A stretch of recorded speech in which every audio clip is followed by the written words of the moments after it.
19ویں صدی کے اواخر تک سویلائزیشن، تہذیب، ترقی، حرکت اور انسانی عمل کے ذریعے آگے بڑھنے کے مترادف سمجھی جانے لگی تھی۔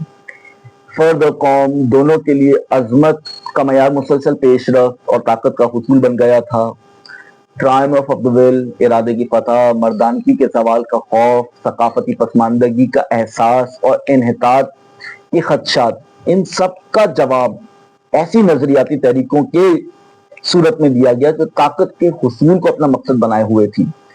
زائونزم، ہندو قوم پرستی، Hindu nationalism, social Darwinism, new imperialism, pan Germanism, pan Islamism اور پین ایشینزم، یہ سب مختلف شکلوں میں ایک ہی جذبے کی نمائندگی کرتے تھے: طاقت کی خواہش اور کمزوروں سے نفرت۔ اسی زمانے میں فرونولوجی، یوجینکس اور جیسے جعلی یا نیم سیاسی نظریات، سائنسی نظریات بھی برطانیہ اور امریکہ ہی نہیں بلکہ ان اقوام میں بھی باوقار اور معتبر سمجھے جاتے تھے جو نسبتاً دیر سے جدید قومی ریاستوں کی صف میں شامل ہو رہی تھی۔ گاندھی کے قاتل نتھو رام گوڈسے کو آج بھارت کی نوجوان نسل کے ایک حصے میں عقیدت کی نگاہ سے دیکھا جاتا ہے۔ اگرچہ گوڈسے کے نام پر مندر تعمیر کرنے کی معترض کوششیں ناکام بنا دی گئیں، لیکن ساورکر، جن کی تصویر بھارتی پارلیمان میں آویزاں ہے، نئے تشکیل پانے والے بھارتی قومی اساطیر پینتھیون کے مرکز میں محفوظ مقام حاصل کر چکے ہیں۔ 2008 میں نریندر مودی نے savarkar.org نامی ایک ویب سائٹ کا افتتاح کیا، جس کا مقصد ایک ایسے شخص کی تشہیر کرنا تھا جو ان کے بقول اپنے خلاف ہونے والے زہریلے پروپیگنڈے کے باعث عوام میں زیادہ معروف نہیں ہو سکا تھا۔ 2014 میں ساورکر کی سالگرہ کے موقع پر وزیر اعظم مودی نے ایک پیغام میں ان کی مادر وطن یعنی ساورکر کی مادر وطن کی نشاط ثانیہ کے لیے انتھک جد و جہد کو خراج تحسین پیش کیا۔ ساورکر کا نعرہ تھا: تمام سیاست کو ہندو رنگ دو اور ہندو سماج کو عسکری بناؤ۔ اسی دوران جب مودی کے نئے ہندو عقیدت مند فیس بک پر اور ٹویٹر پر مختلف قوم دشمنوں کے خلاف نفرت اور عداوت سے فضا کو آلودہ کر رہے تھے، مودی حکومت نے ان ہندوستانیوں کے خلاف بھی فیصلہ کن اقدامات شروع کر دیے جو خود کو لبرل اور مغرب زدہ سمجھتے تھے۔ یہ وہی طبقہ تھا جسے 1999 میں RSS کے سربراہ نے حرامیوں کا وہ طبقہ، باسٹرڈز کا وہ طبقہ قرار دیا تھا جو اپنے وطن میں ایک اجنبی ثقافت مسلط کرنے کی کوشش کرتا ہے۔ سوشل میڈیا پر سرگرم، معتقد ہندو بالادست، ہندو سپرمیسسٹ انہیں سیکولر سپاہی کہہ کر پکارتے تھے، یعنی وہ ہندوستانی فوجی جو یورپی افواج میں خدمات انجام دیتے تھے۔ مغرب کے ان مبینہ ٹروجن گھوڑوں کو اب بھارتی اداروں سے بتدریج نکالا جا رہا ہے اور ان کا اثر و رسوخ ختم کرنے کی کوشش کی جا رہی ہے۔ شاید اس زمانے میں جب بہت سے سیاستدان، دانشور اور انسٹیٹیوشنز، ادارے اپنی اخلاقی ذمہ داریوں سے دستبردار ہوتے دکھائی دے رہے ہیں، سب سے زیادہ تحسین ان طلباء کی ہونی چاہیے جنہوں نے غزہ کی جنگ کے خلاف آواز بلند کی، یا ہندوستان کے اندر جو نیٹ پیپر لیک ہوئے اس کے لیے آواز بلند کی۔ میں سمجھتا ہوں کہ تاریخ ان کے بارے میں ہماری نسبت زیادہ انصاف کرے گی۔ میں سمجھتا ہوں غزہ کے خلاف جنگ کے دوران امریکن یونیورسٹی کیمپسز کے طلباء کی یہ تحریک محض کسی ایک حکومت یا ایک پالیسی کے خلاف احتجاج نہیں تھی، یہ دراصل ایک اخلاقی بیداری کا اظہار تھی۔ 1960 کی دہائی کے بعد شاید پہلی مرتبہ اتنی بڑی تعداد میں نوجوانوں نے اپنے معاشروں سے یہ سوال پوچھا کہ آخر ہم کس قسم کی دنیا میں رہ رہے ہیں اور ہماری خاموشی کی قیمت کون ادا کر رہا ہے۔ یہ سچ ہے کہ ان احتجاجوں کو بڑی حد تک کچل دیا گیا، بہت سے طلباء کو بدنام کیا گیا، ان کے خلاف کریک ڈاؤن کیا گیا، ان کو ڈی پلیٹ فارم کیا گیا، بعض کو سزائیں دی گئیں اور اختلاف رائے کو جرم بنانے کی کوشش کی گئی۔ لیکن میرے خیال میں ان نوجوانوں نے ایک بنیادی نقطہ واضح کر دیا۔ انہوں نے دکھایا کہ سیاسی بحران اچانک آسمان سے نہیں ٹپکتے۔ جب ایک معاشرہ مسلسل ظلم کو معمول بنا لے، جب جھوٹ کو سچ کی جگہ دے دی جائے، جب انسانی جانوں کی قدر کا تعین طاقت اور مفاد کے مطابق ہونے لگے، تو پھر کسی ٹرمپ یا کسی مودی یا کسی اور انتہا پسند رہنما کا ظہور محض ایک حادثہ نہیں رہتا، بلکہ وہ پہلے سے موجود بیماری کی علامت بن جاتا ہے۔ میرے لیے سب سے اہم بات یہ نہیں کہ یہ طلباء کامیاب ہوئے یا ناکام، اہم بات یہ ہے کہ انہوں نے اس دور کی اخلاقی بے حسی کو قبول کرنے سے انکار کر دیا۔ انہوں نے یہ تسلیم کرنے سے انکار کیا کہ قتل عام کو معمول سمجھ لیا جائے، یا یہ کہ معاشی اور سیاسی مفادات انسانی جانوں سے زیادہ اہم ہیں۔ شاید نوجوانی کی سب سے بڑی خوبی یہی ہے کہ اس کا ضمیر ابھی پوری طرح مفاہمت کرنا نہیں سیکھتا۔ پیشہ ورانہ زندگی، طاقت، شہرت اور مفادات اکثر انسان کی حساسیت کو کند کر دیتے ہیں، لیکن ان طلباء نے یہ ثابت کیا کہ ابھی سب کچھ ختم نہیں ہوا۔ غزہ ہی وہ حقیقت ہے جس نے بہت سے لوگوں کو اپنے معاشروں کی گہری زبوں-حالی، ڈیپ ملیز کا ایک سچا ادراک عطا کیا ہے۔ غزہ ہی نے ان کی آنکھیں اس فرسودہ دنیا کی حقیقت پر کھولی ہے، ایک ایسی دنیا جو اب اپنے ہی اصولوں اور اقدار پر یقین کھو چکی ہے، جو محض اپنی بقا کی فکر میں ان حقوق اور اصولوں کو بے دریغ پامال کر رہی ہے جنہیں کبھی مقدس سمجھتی تھی، جو عزت، وقار اور شرافت کے ہر احساس سے منہ موڑ چکی ہے،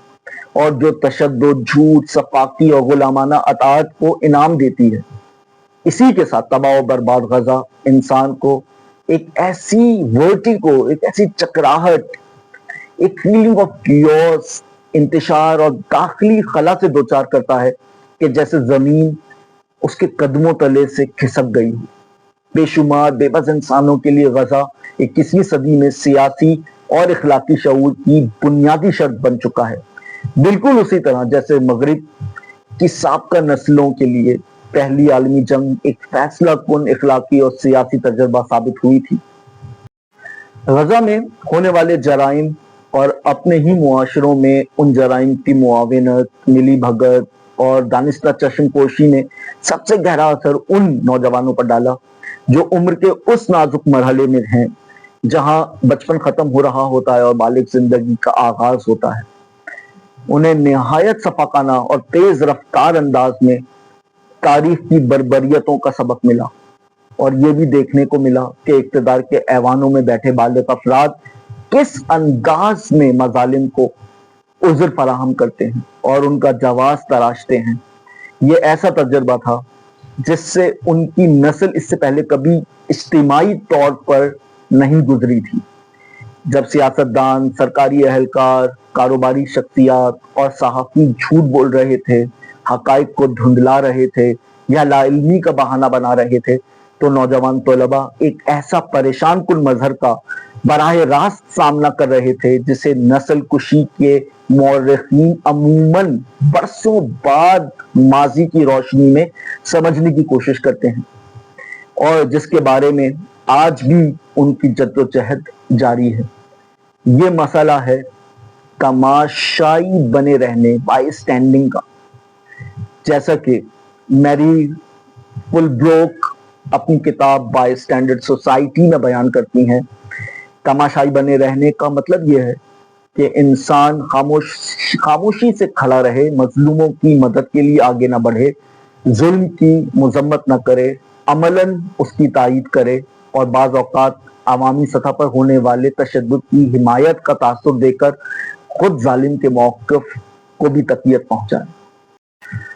جب نوجوان احتجاج کے لیے سڑکوں پر نکلے تو خصوصاً امریکہ میں انہیں اپنے طاقتور بزرگوں یعنی پاورفل ایلڈرز کی شدید مذمت اور سخت رد عمل کا سامنا کرنا پڑا۔ یونیورسٹی انتظامیہ نے ان کے خلاف عسکری انداز میں سے لیس پولیس کو استعمال کیا، عرب پتی سرمایہ داروں نے ان کے مستقبل کے روزگار کے مواقع ختم کرنے کی کوشش کی، اور صدارتی امیدواروں نے ان میں شامل غیر ملکی طلباء کو ملک بدر کرنے کے وعدے کیے۔ یقیناً ان نوجوانوں کی زبان بعض اوقات نہایت جذباتی، سخت گیر رہی، یعنی بہت ہی ریٹرکس ان کی وہیمنٹ تھی، جو مختلف یادداشتوں اور تاریخی تجربات کے حامل گروہوں کے درمیان قربت پیدا کرنے، باہمی پل تعمیر کرنے اور انسانی دکھ کو ایک ناقابل تقسیم حقیقت کے طور پر تسلیم کرنے کے ضروری عمل میں ہمیشہ مددگار ثابت نہیں ہوتی۔ لیکن ان کے ہر موقف، ہر پوزیشن یا ہر حکمت عملی سے، ٹیکٹک سے اتفاق کیے بغیر اور ان کے بعض غیر روادار رجحانات کی تائید کیے بغیر بھی اس حقیقت کو تسلیم کیا جا سکتا ہے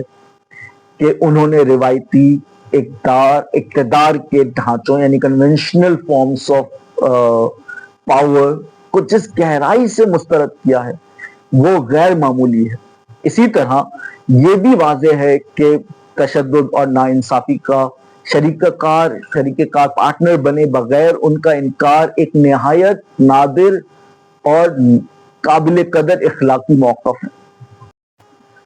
اپنی شہرائے آفاق کتاب The Drowned and the Saved میں پرائمو لیوی اوشویٹس کو ایک مطلق العنان معاشرے کی عظیم تمثیل میکروکازم قرار دیتے ہیں، ایک ایسا معاشرہ جہاں اقتدار اور اختیار اہلیت یا قابلیت کی بنیاد پر نہیں بلکہ فراخ دلی سے ان لوگوں میں بانٹا جاتا ہے جو درجہ بدرجہ قائم اقتدار کے سامنے سر تسلیم خم کرنے پر آمادہ ہوں اور یوں وہ سماجی ترقی حاصل کر لیں جو کسی اور طریقے سے ان کے لیے ممکن ہی نہ ہوتی۔ لیکن پھر لیوی ایک غیر متوقع سوال کرتے ہیں، وہ دریافت کرتے ہیں کہ کیا مقتدر حکمرانوں، ڈیسپوٹس اور بالکل بے گناہ مظلوموں کے درمیان موجود ضمیر کا یہ وسیع سرمئی خطہ، یہ گرے ایریا، صرف مطلق العنان نظاموں ہی کی خصوصیت ہے؟ وہ ایک تلخ اندیشے کے ساتھ سوچتے ہیں کہ شاید نازیوں کے معاون اور ہم میں، نازیوں کے جو ابیٹر تھے ان میں اور ہم میں اتنا فرق نہیں جتنا ہم سمجھنا چاہتے ہیں، کیونکہ ہم بھی طاقت اور دولت کی چمک سے اس قدر مروب ہو جاتے ہیں کہ اپنی زندگی کی ناپائیداری، اس کی فریجیلٹی اور کمزوری کو فراموش کر دیتے ہیں، اور ہر جگہ لوگ اپنی پیشہ ورانہ ترقی اور سماجی کامیابی کے حصول میں مصروف رہتے ہیں۔ اسی طرح کرسٹوفر براؤننگ بھی اپنی کتاب، بلکہ اپنی اہم اور انقلابی کتاب آرڈنری مین میں اس نتیجے پر پہنچتے ہیں کہ جو لوگ اقتدار کی اطاعت اور اپنے ہم اثروں کے رائج سماجی اصولوں کا احترام کرنے کی تربیت پاتے ہیں، وہ رفتہ رفتہ اپنی ذاتی اخلاقی ذمہ داری کا احساس کھو بیٹھتے ہیں اور بالآخر نسل کشی جیسے جینوسائیڈ جیسے ہولناک تشدد میں شریک ہو جاتے ہیں۔ اپنی پیشہ ورانہ ترقی کی پرواہ کیے بغیر اور مقتدر نظام کو خواہ وہ اپنی ریفارم کرے، اپنی اصلاح کرے یا نہیں، یا انہیں کچلنے کی کوشش کرے، کھلے عام چیلنج کرنے کے ذریعے ان مظاہرین نے ایک انکامن کائنڈ آف کریج، ایک غیر معمولی اخلاقی جرت کا مظاہرہ کیا ہے۔ بدعنوان اور اخلاقی طور پر روٹن فاسد اداروں کی معاونت سے انکار کرتے ہوئے، یعنی ان کے ساتھ کمپلسٹ ہونے سے ریفیوز کرتے ہوئے، انہوں نے